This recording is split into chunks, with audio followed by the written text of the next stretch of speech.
Alright, let's go. No intro, no warm-up. Is the US about to repeat the Panama playbook in Venezuela? Yeah, I know that sounds like a headline a bored intern at a cable network wrote at 2 a.m. after 3 Red Bulls and a breakup. But this time it might actually matter. Because right now in Washington, people are seriously floating the idea that the 1989 US invasion of Panama could be a blueprint. Not a perfect one, but a blueprint for military action against Nicolas Maduro's government in Venezuela. So today we're going to break it down. Is this comparison legit? Is it outlandish? Or is this one of those history doesn't repeat but it rhymes in a very messy reggaeton beat moments? Let's get into it. Back in 1989, the US went after Manuel Noriega, Panama's military dictator, a guy accused of drug trafficking, crushing civil society, and rigging elections. Sound familiar? That's exactly why today some American politicians are saying, hey, we have done this before, we can do it again. Just copy and paste. Senator Lindsey Graham even posted, Bush 41 took Noriega down, Maduro next. Bro, copy and paste foreign policy is how we get sequels nobody asked for, like Fast and Furious 12, Democracy in Drift. But okay, let's say neutral and look at the facts. Noriega was indicted by the US for allowing drug cartels to use Panama as a cocaine superhighway. Maduro, the US also accuses him of running a narco-terrorism operation. Both leaders accuse the US of political interference. Both had loyalists around them who had a lot to lose. So yes, the narrative match is strong. But here's where the analogy starts breaking down faster than Meta's metaverse launch. Panama in 1989, 2.5 million people. Venezuela today, over 28 million. Panama landmass, small enough that you could practically DoorDash across it. Venezuela landmass, 10 times bigger and filled with jungles, mountains, dense slums, and armed groups the government itself is scared of. Oh, and in 1989, the US already had military bases in Panama. Like, they were literally already there, just hanging out sipping Gatorade.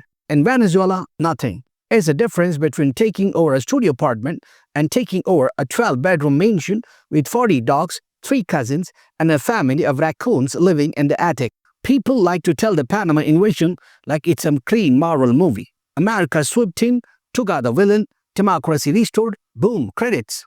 In reality, it was wild. More than 20,000 US troops deployed.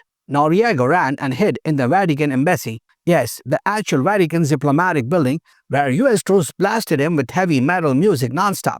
Imagine you're trying to escape a superpower and instead you're being held hostage by Metallica. Eventually, Noriega surrendered, he faced trial, Panama transitioned back to civilian rule. But experts say replicating this now would be way harder. Frank Mora, former US ambassador to the OAS, basically said, taking down a weak military like Venezuela's, easy. The problem is everything after. A collapsed state, a fragmented society, armed gangs, no clear succession plan.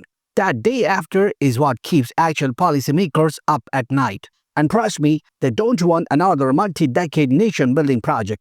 In Panama, some of Noriega's people actually pressured him not to leave, because if he fled, they were done. Same thing with Maduro's circle.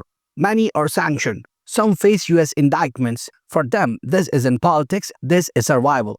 When people have everything to lose, they don't say, ah yes, I should pack my suitcase and exit gracefully. They say, no one is going anywhere. Here's the thing that's rarely said out loud in DC. If you want to take military action in Latin America, you need at least some Latin American support. Right now, crickets. Even Panama's current president, a man who once opposed Noriega, said, we are not hosting US forces. Don't drag us into this. Other countries are also cautious. No one wants the region turning into a live-action geopolitical chessboard again.